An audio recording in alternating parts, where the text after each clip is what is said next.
জি, আসসালামু আলাইকুম প্রিয় সাংবাদিক ভাই ও বোনেরা, সকলের কাছে আমার সালাম।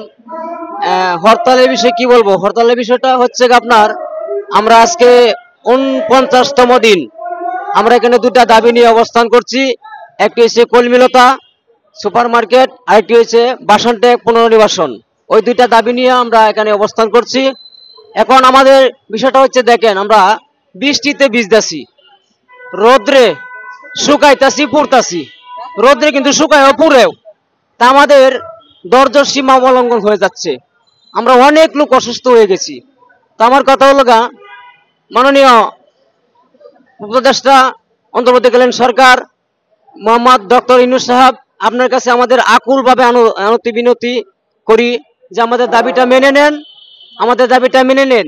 আমরা গরিব, আমরা বস্তিবাসী, আমাদের দিকে একটু তাকান, সুনজরে আপনি সুব্যবস্থা করে দেন, আমাদের দাবিটা মেনে নেন। এ অসহায় মানুষকে আপনি একটু চাইলে, চেষ্টা করলে পারেন বাঁচাইতে। আমরা আমরা আমাদের দাবি আপনারা মেনে নেন, হাসি মুখে আমাদেরকে বাড়ি যেতে সহায় করুন।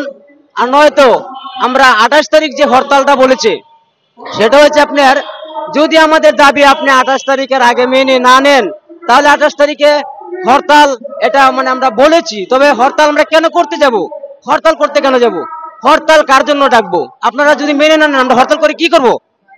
আমাদের বিষয় হলো, আপনারা যদি মেনে নেন, হাসিমুখে আমরা যেতে পারবো। চাইলে আপনারা মারতেও পারেন, তারা রাখতেও পারেন। তো আমাদের দাবিটা মেনে নেন। আর হরতালে আমরা কেন যাব? হরতাল কাকে নিয়ে ডাকবো? হরতালে হয়তো আমরা রাস্তায় নামলে গাড়ি ঘোড়া আছে, গাড়ি চালায় কে? আমাদের ভাই। গাড়ি চালায় কে? আমাদের বাপ দাদা। এরকমই তো বিষয়। আমাদের জনগণ, আমাদের মতন অসহায় মানুষ গাড়ি চালা, যারা 5 তলা 10 তলা বিল্ডিং এ থাকে, তারা কিন্তু গাড়ি চালায় না। আমরা সেখানে যেতে রাজি না। আপনি 28 তারিখের আগে ইনশাল্লাহ আশা করি আমাদের দাবিটা মেনে নেন। নয়তো 28 তারিখের পরে যদি আমাদের জীবন রাস্তায় দিতে হয়, এভাবেই দিয়ে দিব। আপনি আমাদেরকে মেরে ফেলেন, এছাড়া কোনো রাস্তা নাই আমাদের। আমাদের দাবিটা হলো বাসানটেক পুনর্নিবাসন এবং কি কলমিলতা